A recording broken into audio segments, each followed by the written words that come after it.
ये चार ऐसी महामहिमामयी साधन वृत्ति है जिससे ऐसी दिव्य स्वीकृति होगी कि असाधन अपने आप मिट जाएगा और दिव्य साधन संपत्ति प्रकाशित हो जाएगी। पहला, गुरु प्रदत्त नाम मंत्र, अभ्यास निरंतर का। दूसरा, महत्पुरुषों का संग, सत्संग। तीसरा, अध्यात्म वृत्ति को पुष्ट करने वाले महापुरुषों की वाणी, शास्त्रों का स्वाध्याय नियमित रूप से। और चौथा, सेवा।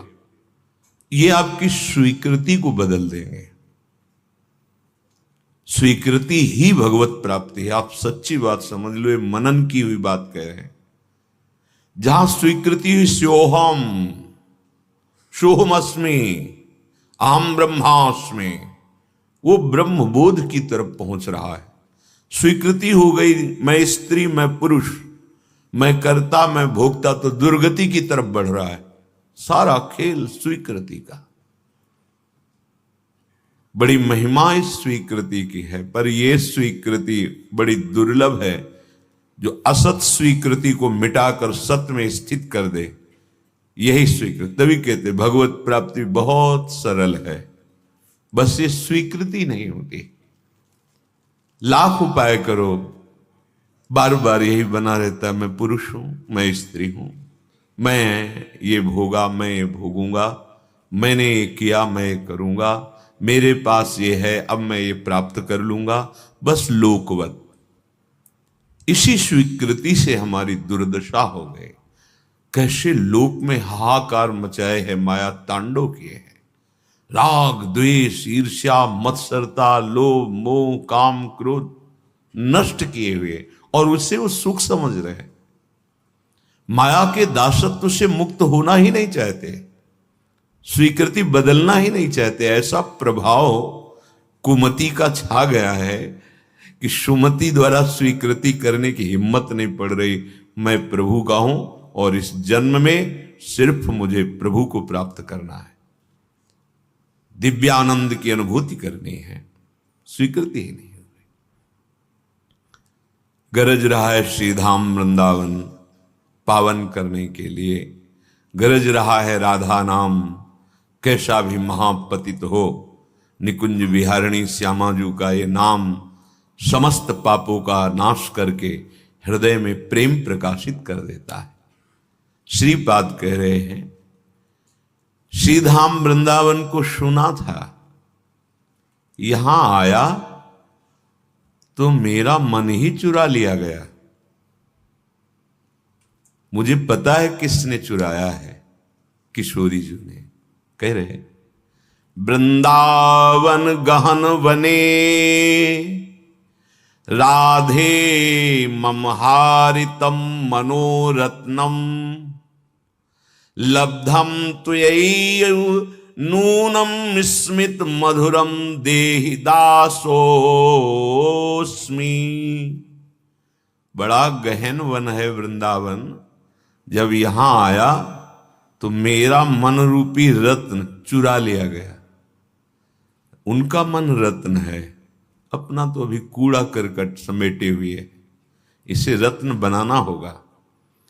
जिसका मन निर्विकार है, निरपेक्ष है, किसी भी तरह की कोई लौकिक पारलौकिक आशा नहीं है, एकमात्र सच्चिदानंद प्रभु में लगा हुआ है, वो मन रत्न है। श्रीपाद ब्रह्मबोध संपन्न महापुरुष हैं। कह रहे, महिमा सुनी वृंदावन की आया, इतना गहन वन वृंदावन, यहां खो गया मेरा मन रूपी रत्न, और उसे मानो चुरा लिया गया। किसने चुराया? बोले, राधे मम हारितम मनोरत्नम। मुझे पता चल गया, चुराने वाले का पता चल गया।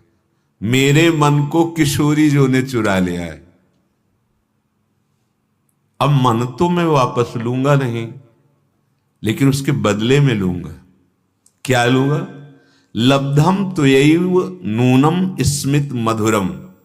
पहली बात, आप हमारे सामने प्रकट हो और मंद मुस्कुरा दे, और फिर देहि दासोस्मि, मुझे ऐसी ठसक दे दीजिए कि मैं आपका दास हूं। बस मैं लाडली जी की चरणारविंद की एक एक वृत्ति से अपने मन को देखना चाहता हूं जिसको चुरा लिया गया। मनो में राधाया पद मृदुल पद में निवसतु।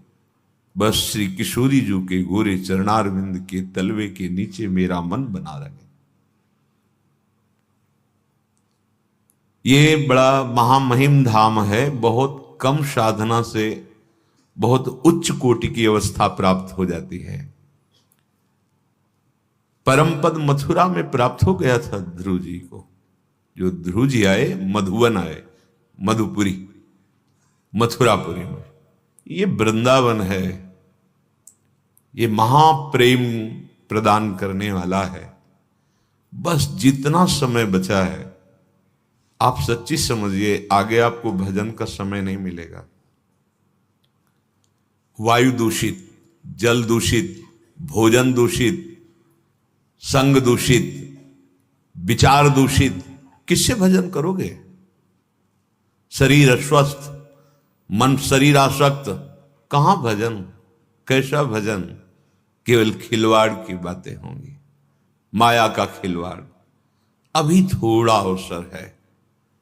अभी 5,000 से कुछ वर्ष ऊपर हुए हैं। 4,32,000 वर्ष की कलयुग की आयु है।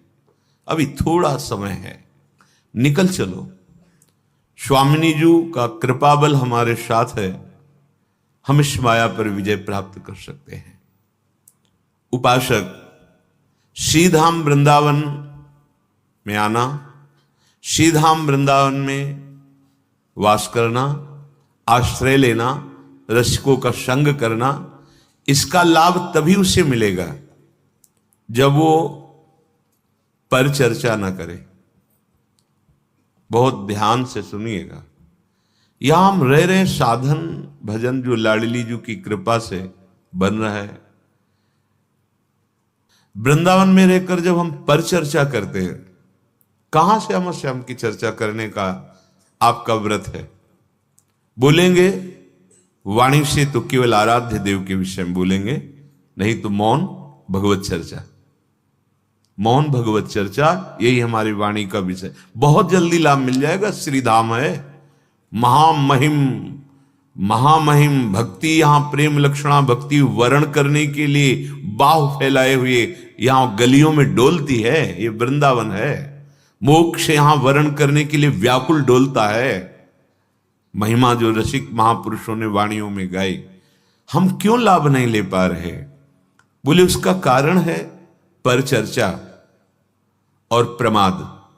प्रमाद, न करने योग्य काम को करना और करने योग्य कार्य को न करना, इसे प्रमाद कहते हैं। परिचर्चा, दूसरों की विषय की गुण दोषमयी वार्ता करना।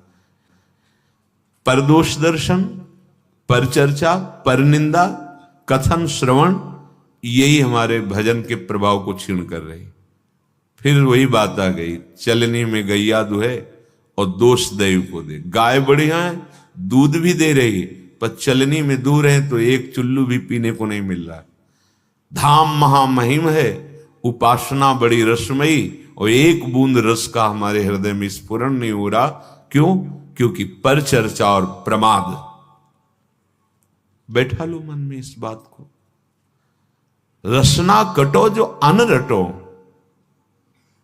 क्यों नहीं आप आचार्य चरण की बातें स्वीकार की जा रही? महापुरुषों की व्यर्थ वार्ता क्यों?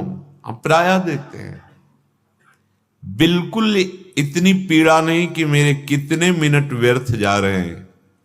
कभी कभी एक झुलझुलाहट होनी चाहिए, आपको एक जलन होनी चाहिए कि इतना मिनट हम इससे व्यर्थ की वार्ता करते रहे। और वो वार्ता में गुण दोष जरूर आ जाएंगे, किसी की गुण चर्चा और किसी की दोष चर्चा। उपासक दोनों नहीं करता। तात सुनहु मायाकृत गुण और दोष अनेक। अनेक गुण या उभय न देखी, देखी सो विवेक। सच्चा गुण यह है कि न गुण देखना है न दोष देखना है। भगवत भाव से सबसे देख के उदासीन, अपने उपासना में लगे रहना। जिसमें ये दो बातें बनी रहती हैं, उसमें तीसरी बात घमंड प्रकट हो जाती है, अपने में बड़ेपन का, मैं बड़ा हूं। तो उसका परिणाम भय विषाद शोक आ जाता है। वृंदावन में रहते हुए चिंता, भय, शोक, विषाद, या वृंदावन का आश्रय, वृंदावनेश्वरी का आश्रय, और आपके अंदर भय, चिंता, शोक, विषाद। ध्यान दीजिए, फिर ध्यान दीजिए। वृंदावन महामहिम है। अगर मोक्ष चाहिए तो घर घर भटकत मुक्ति बावरी, स्वीकार कर ले कोई। और प्रेम लक्षणा भक्ति तो यहां बाहु पसारे हुए हृदय से आलिंगन करने के लिए तैयार, अर्थात तुम्हारे हृदय में प्रेम लक्षणा भक्ति आने के लिए आतुर है, क्योंकि तुमने धाम का आश्रय वास स्वीकार किया है। पर क्यों नहीं हो रहा? बोले पर चर्चा, पर गुण, पर दोष वर्णन, ये उपासक के लिए बहुत हानिकारक है। और प्रमाद, ना करने योग्य कार्य करना और करने योग्य कार्य में प्रमाद, ये प्रमाद। अगर हमारे अंदर ये दो दोष यहां बढ़ गए तो तीसरा, अपने में बड़प्पन का सम्मान पाने की चाह, अपने में गुणाभिमान, देहाभिमान बढ़ जाएगा।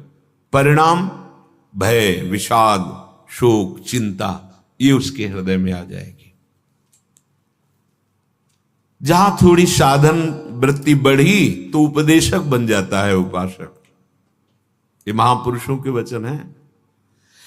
उपदेशक तब तक बनने की आवश्यकता नहीं जब तक तुम षड्विकार पर विजय प्राप्त करके भगवत साक्षात्कार न कर लो, तब तक उपदेशक बनने का अधिकार नहीं है।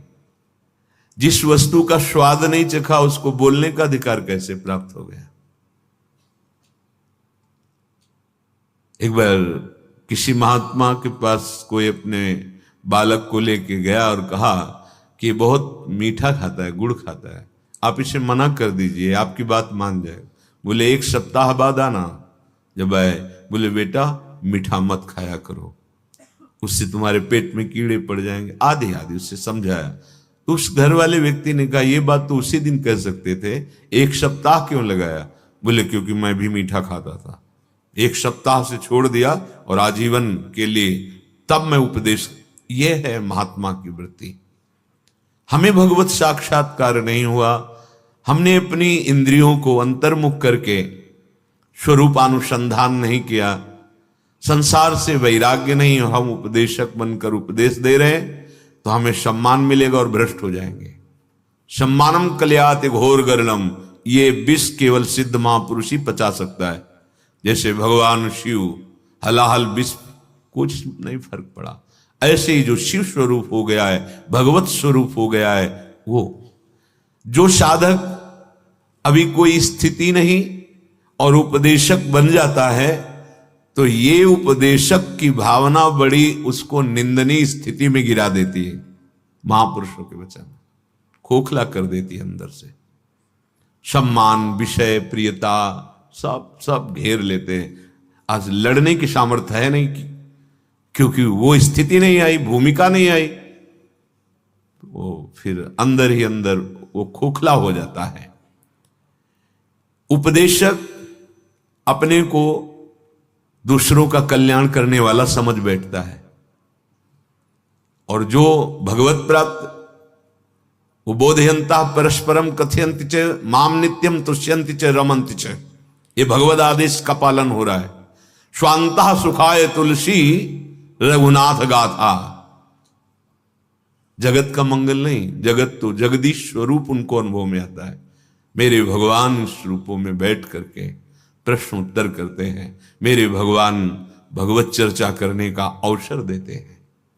बोधयंता परस्परम, परस्पर भगवत चर्चा, उसी में तुष्ट होना, उसी में रमण करना, ये स्वभाव होता है। आशा बसन व्यसन याति नहीं, रघुपति चरित होए ता सुनहि, सनक सनंदन सनातन सनत कुमार, इन चारों कुमारों का स्वभाव है। एक चर्चा करने लगेंगे 3 श्रोता बन जाएंगे। भगवान शिव चर्चा करें, अंबा जी श्रोता बनी, यहां उपदेशक की वृत्ति नहीं है, यहां स्वांता सुखाय है। जो वाणी द्वारा तुमने बोला वो तुम्हारे हृदय में है, तुम्हारे आचरण में है नहीं, तो दंभ कहा जाएगा। इसी को दंभ कहा जाता है। इसलिए उपासक जब तक अनुभव न हो जाए तब तक वाणी खोले नहीं। फिर जब खोलेगा तो लाखों की हृदय ग्रंथि को खोल देगा वो, क्योंकि वो सामर्थ्य उसकी वाणी में जागृत हो जाती है। उपदेशक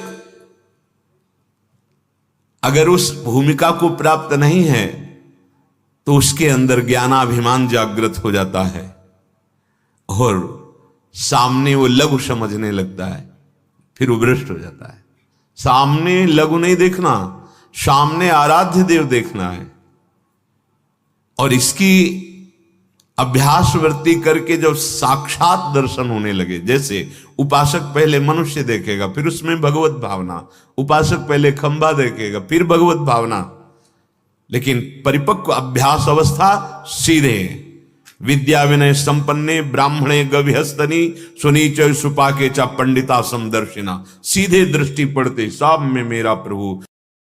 पूज्य गुरुदेव जी ने जो 4 वृत्तियां बताई हैं, यदि उनमें से कोई एक भी वृत्ति अर्थात लक्षण आपकी साधना में है तो निश्चित रूप से आपको भगवत प्राप्ति बिल्कुल आसानी से हो जाएगी। जय श्री राधा वल्लभ।